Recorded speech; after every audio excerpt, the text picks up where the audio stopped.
করছি। প্রবাসীরা অত্যন্ত গুরুত্বপূর্ণ ভূমিকা পালন করেছে এবং এই কথাটা আমরা প্রায়ই প্রবাসীদের বলতাম যে আমরা তো এখানে নানা ধরনের সংকট চাপের মধ্যে থাকি, সার্ভেলেন্স থেকে শুরু করে হুমকি, কিন্তু প্রবাসীরা তুলনামূলকভাবে কিছুটা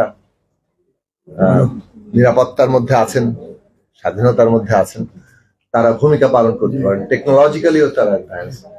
এবং এইটা তারা যে আসলে যখন একটা জিনিসের মধ্যে ইনভলভ বা লিপ্ত হন তখন যে সেটা তারা পারেন, তার বহু ভীষণ বড় দৃষ্টান্ত এই জুলাই আগস্টে দেখা গেছে। প্রবাসীরা সক্রিয় ছিলেন বলেই সরকার যে এতভাবে চেষ্টা করলো সমস্ত কিছু ব্ল্যাক আউট করতে, সেটা সত্ত্বেও তারা পারেন। এটা মূলত প্রবাসীদের ভূমিকার কারণেই, এবং সেই ভূমিকাটার জন্য আমরা তাদের কৃতজ্ঞতা জানাই, ধন্যবাদ জানাই। কিন্তু বাংলাদেশে প্রবাসীদের যে অধিকারের প্রশ্ন, সেটা যে কতভাবে লঙ্ঘিত হচ্ছে সেটা আমরা সকলেই জানি। আজকেও এই সরকার প্রবাসীদের জন্য দ্রুত যে কতগুলো ব্যবস্থা নেওয়ার, যেসব প্রশ্নগুলো আলোচিত হয়েছে দীর্ঘদিন ধরে, এমনকি ফ্যাসিবাদ বিরোধী লড়াইয়ের মধ্যেও, যে প্রবাসীরা এই লড়াইয়ের অংশ, কিন্তু প্রবাসীরা কি কি সমস্যার মুখোমুখি হচ্ছে, সেই সব প্রশ্নে এখনো পর্যন্ত কোনো উদ্যোগ হয়নি।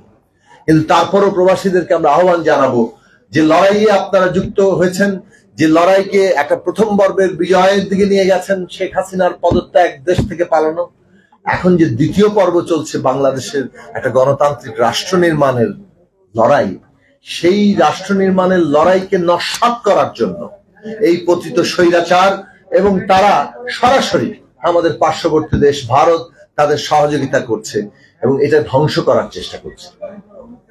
শেখ হাসিনা যে ফ্যাসিস্ট ছিলেন কেবল, সেটা মানে সেটা তো আমরা দেখেছি কিভাবে ক্ষমতা আঁকড়ে থাকার জন্য শেষ দিন পর্যন্ত তিনি মানুষকে গুলি করার জন্য নির্দেশ দেওয়ার চেষ্টা করেছেন রাষ্ট্রশক্তিগুলোকে।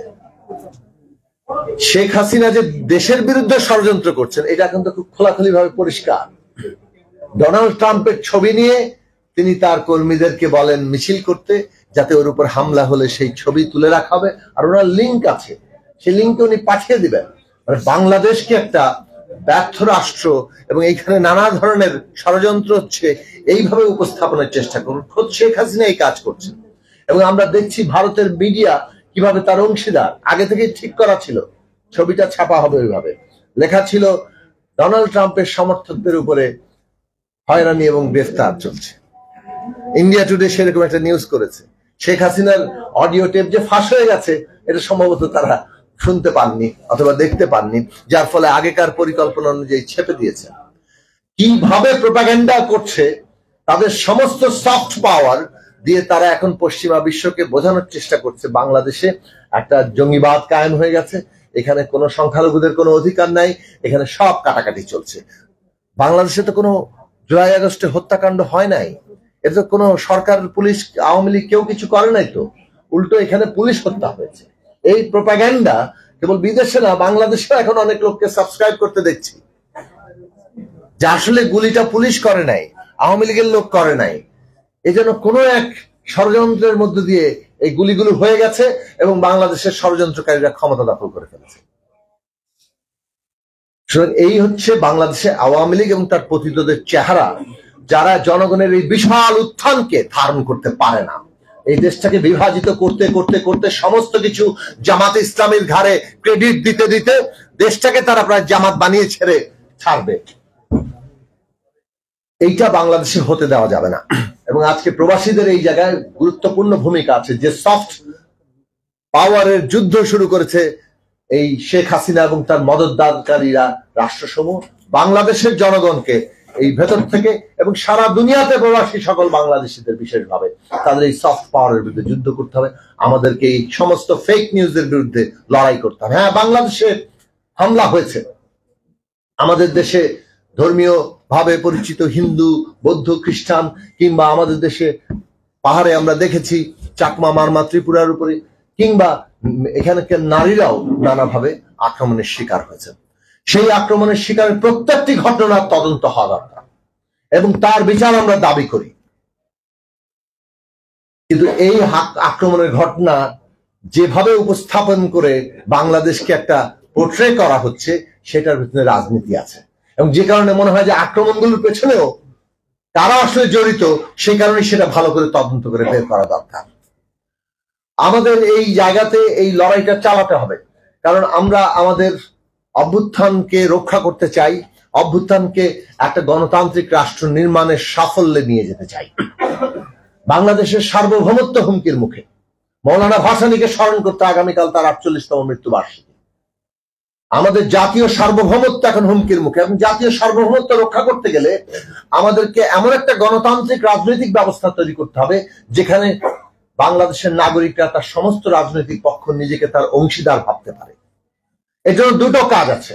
একটা হচ্ছে যারা জুলাই আগস্ট ওই ফ্যাসিবাদের কালে হত্যা চালিয়েছে তাদেরকে বিচারের আওতায় আনা, এমন ন্যায় বিচার প্রতিষ্ঠা করা যাতে করে সেটা দেশের ভিতরে আন্তর্জাতিকভাবে গ্রহণযোগ্য হয়।